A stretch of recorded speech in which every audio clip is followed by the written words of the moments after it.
All right, welcome back, everyone. Facebook Live here. Happy Friday. As always, Rex Kehoe alongside Patrick Crowley.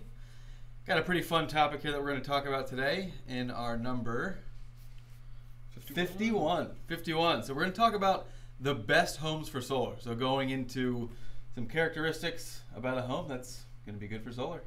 Yeah, let's do it. Awesome. Okay. So as always, ask us anything, write us a comment, send us an email, give us a call. We will answer any and all of your questions. Okay. Number one factor that makes it a home good for solar is a high electricity bill. Why would that be good for solar? Well, quite simply, that's the point of solar. You got a high electricity bill, and you're going to want to offset that high electricity bill. Sure. So the more solar you can produce to cut into those costs, the higher your savings are going to be. So that means you're going to be a good candidate for solar. And even if we can't offset that whole bill, we can kind of chip away at it. Yep. And so that's always going to make a valuable solar candidate. Absolutely. I'd say along with the high electricity bill would be high electricity rates as well.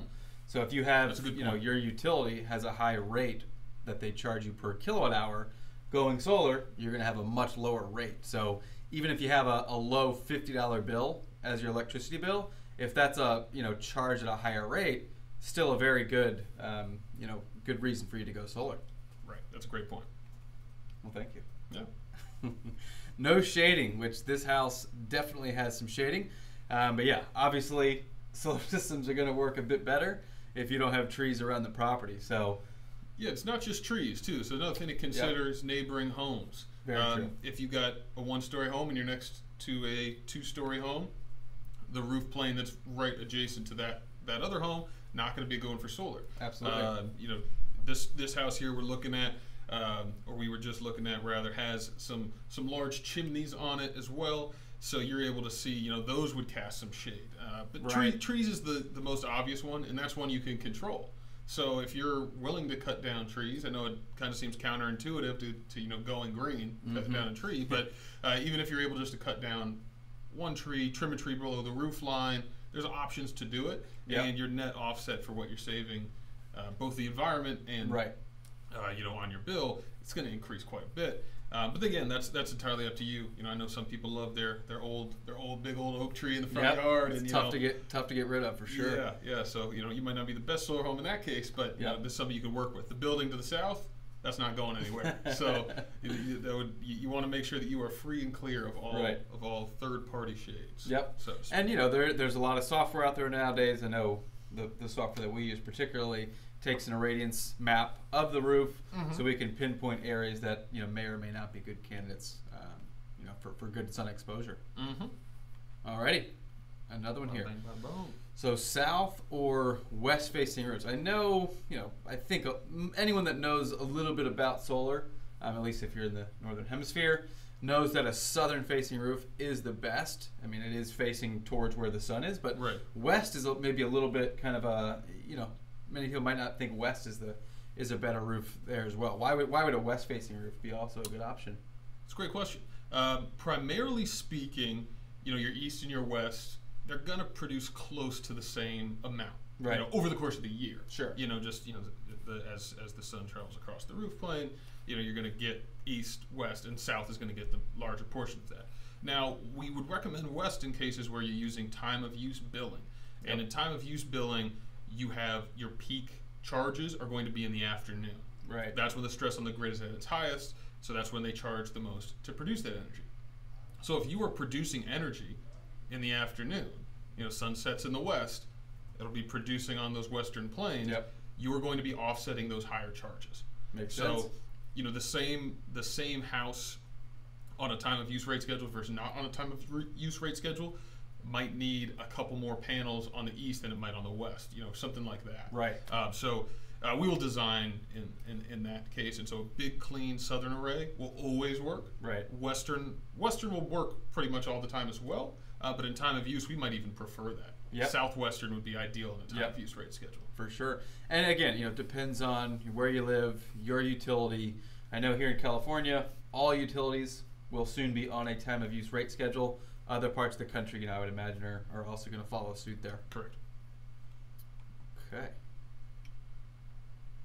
So ideal roof type and the age of the roof.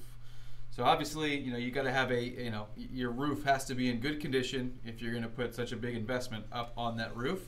That's going to be producing power for you for 20 to 25 years. So you look at you want to confirm the roof type and the age. What are some good roof types for solar?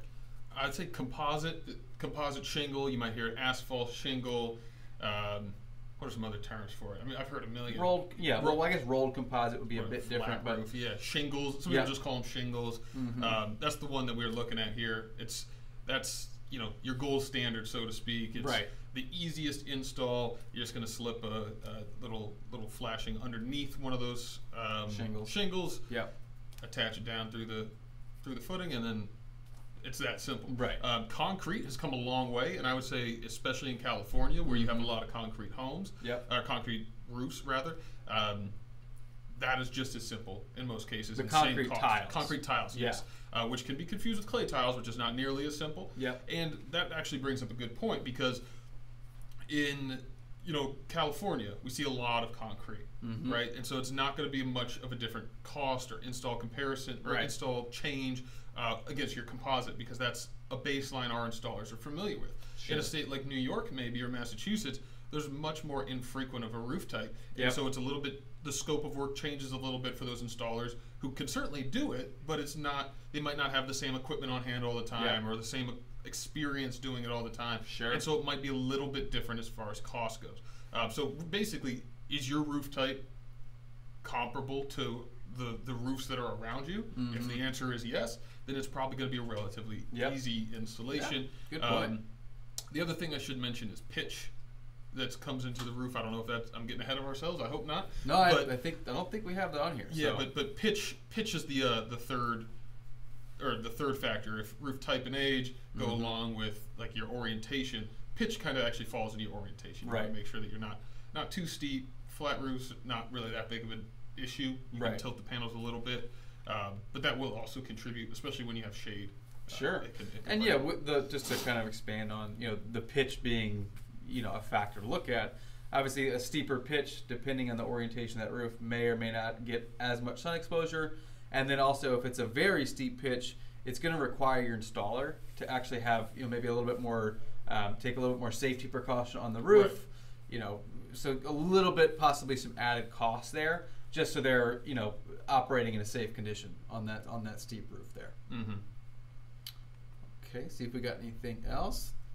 Short and sweet. So that was pretty much it today.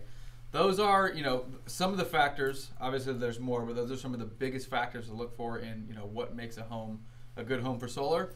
As always, Pick My Solar. We are an online marketplace. We have a network of very reputable installers throughout the country.